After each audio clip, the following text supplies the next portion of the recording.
안녕하세요. 학교도서관 담당자 업무 매뉴얼에 관해 설명해드릴 사설교사 김혜연입니다. 제1강에서는 학교도서관 운영위원회 운영, 도서 선정 과정 및 수서를 중심으로 알아보겠습니다. 도서관 운영 관련 법령이나 기준을 알고 계신가요? 업무를 하실 때 필요한 근거가 될 수 있으니 관련 자료는 따로 저장해두고 참고하시면 좋습니다. 대표적으로 도서관진흥법, 시행령 등이 있고 인천광역시 교육청에서 배포하는 시설 및 자료 기준이나 도서관 운영 안내 자료 등이 있습니다. 도서관 운영 계획을 매년 수립하는 거라면 한번 만들어두면 담당자가 바뀌더라도 새로 개정되는 것만 추가하며 보관해 두는 문서입니다. 전반적인 도서관 운영 규정을 모두 포함해서 작성해 두면 좋겠죠? 그럼 도서관 운영위원회 구성에 대해 알아볼까요?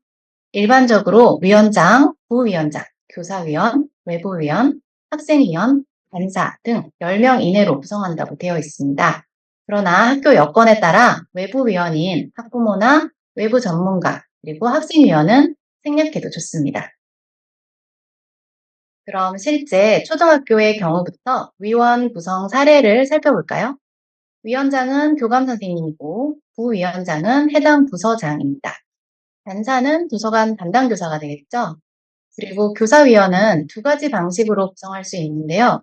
표에 나온 것처럼 저학년, 중학년, 고학년 이렇게 총 3분을 넣을 수 있고 저학년과 고학년으로만 구분해서 총 2분을 넣을 수도 있습니다. 물론 많게는 학년별 1인씩 구성을 하기도 하는데요. 근무하시는 학교에서의 상황을 살펴보시고 가장 효율적인 방법을 선택하시면 됩니다. 중등학교의 경우에는 교사위원을 인문, 자연, 예체능 계열에서 각 1인씩 위촉해서 구성하는 것이 일반적입니다. 이렇게 구성된 학교 도서관 운영위원회는 주로 어떤 것을 심의하게 될까요? 규정에는 이렇게 여러 가지 심의사항들을 나열하고 있지만 주로 자료의 구입, 폐기, 재정 목록에 대한 심의를 담당하고 있습니다. 도서관 위원회가 구성되었다면 관련된 기한을 해야겠죠? 공문서 작성 규칙에 따라 띄어쓰기, 날짜 표기법 등을 고려해서 이렇게 작성하시면 되겠죠. 도서관에서 자료를 구입하고 운영하는 방법은 크게 2가지로 나뉩니다. 학기별로 1, 2회 구입하는 것을 정기 구입이라고 부릅니다. 이는 정해진 규정대로 구입 예정 자료 목록을 홈페이지에 일주일 이상 공지하고 이후 운영위원회를 개최한 후 구입을 진행하는 과정이고요.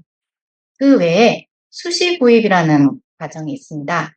이것은 교육과정 지원 도서나 학생 및 교직원의 희망 도서의 경우 신속한 자료 준비가 필수적이므로 선 제공 후 위원회에는 사후 보고할 수도 있는데요.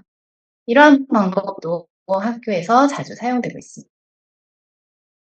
그럼 준비된 구입 예정 자료 목록으로 운영위 심의를 거치고 도서를 구입하는 전반적인 단계를 살펴보겠습니다. 홈페이지 게시와 동시에 회의용 목록도 준비하고 운영위원회 개최를 알리는 기한문을 작성하죠. 회의가 끝난 후에는 결과를 보고함과 동시에 구입 목록을 확정하는 기한을 하면 됩니다. 이때 회의록을 함께 첨부해서 위원들의 병렬 협조 결재를 받아두면 되겠죠. 이후 자료 구입을 위한 지출 품위를 하면 됩니다. 관련 문서 작성 예시를 볼까요? 이 자료는 구입 예정 자료 목록을 홈페이지에 올릴 때 게시판에 쓰면 좋은 문구의 예시입니다. 특히 목록에 대한 의견 수합 일정은 필수로 넣어주세요. 회의용 목록을 작성할 때는 자료 목록 선정 기준, 소요 예산, 장서 관리 규정 등을 고려해서 작성하고 해당 목록을 위원들이 미리 볼 수 있도록 회의 전에 공유해주면 더 효율적인 진행이 되겠죠. 위원회 개최 기한은 이렇게 관련 문서를 학교 도서관 운영 계획으로 기재하시고 회의 일시와 장소, 대상, 안건을 바탕으로 작성해 주세요. 회의가 끝난 후에는 결과 보고와 목록을 확정하는 기한을 하되 이때 회의록과 확정 목록도 첨부합니다. 회의록은 개조식으로 간단하게 작성하시고요. 위원들의 의견이 분분했던 목록이 혹시 있다면 그 자료가 필요한 이유로 모두 동의한 내용을 추가하면 좋겠죠. 마지막으로 자료 구입을 위한 지출 품위서 작성입니다. 품위서는 이 사진과 같이 생겼는데요. 자세한 내용은 다음 페이지에서 살펴보겠습니다. 품위 개요 부분을 작성할 때는 관련 내부 기한문의 번호를 1번으로 기재하고 자료 구입에 대한 내용을 2번에 작성합니다. 하위 항목으로는 도서 및 수량으로 목록의 첫 번째 도서명 등 몇 권으로 쓰고 소요 예산은 정가를 기준으로 총 금액을 쓰면 됩니다. 부침 서류로 도서 정보와 수량 및 정가가 부합된 도서 목록을 첨부하고요. 도서 구입비 해당 예산의 하위 항목인 품목 내역을 쓸 때는 도서 구입비 항목과 전산 작업비 항목의 예산 부분이 다르므로 잘 구분해서 입력하셔야 합니다. 전산 작업비는 도서 구입비가 아닌 도서관 운영비로 미리 책정해 둔 예산이어야 합니다. 자료를 구입하는 방법 중 지역 경제 활성화를 위해 지역 서점을 이용할 때는 학교 도서관에서 서점에 옵잡 할인을 요구할 수 없음을 기억해 주세요. 도서 정가제를 따라 주셔야 됩니다. 또한 인터넷 서점을 이용하게 될 경우 발생되는 포인트는 도서관 운영비로도 사용할 수 있는데요.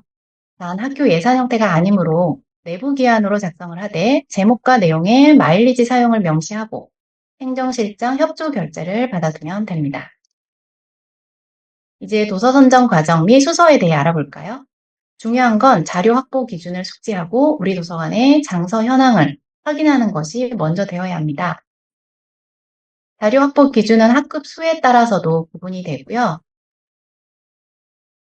장서 구성 비율에 따라서도 구분이 됩니다. 자료를 선정하고 수서하기 위해서는 이용자들의 자료 구입 신청을 받는데 이렇게 신청 양식을 도서관에 비치하거나 구글 공유 문서, 설문 등의 온라인 신청 방법도 자주 이용되고 있습니다. 또한 자료 신청을 받을 때 신청 조건을 이렇게 제시하면 좋습니다. 보다 다양한 이용자들이 골고루 도서를 신청할 수 있도록 분위기를 만들어 주시면 좋겠습니다. 수서 작업을 하실 때 참고하면 좋은 사이트인데요. 신뢰할 수 있는 추천 도서 목록이 자주 업데이트되는 사이트라고 볼 수 있습니다.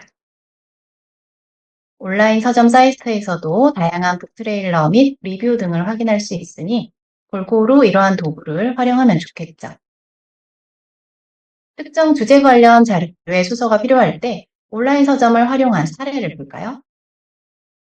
저는 최근에 감정에 관한 자료가 필요해서 검색을 해봤어요.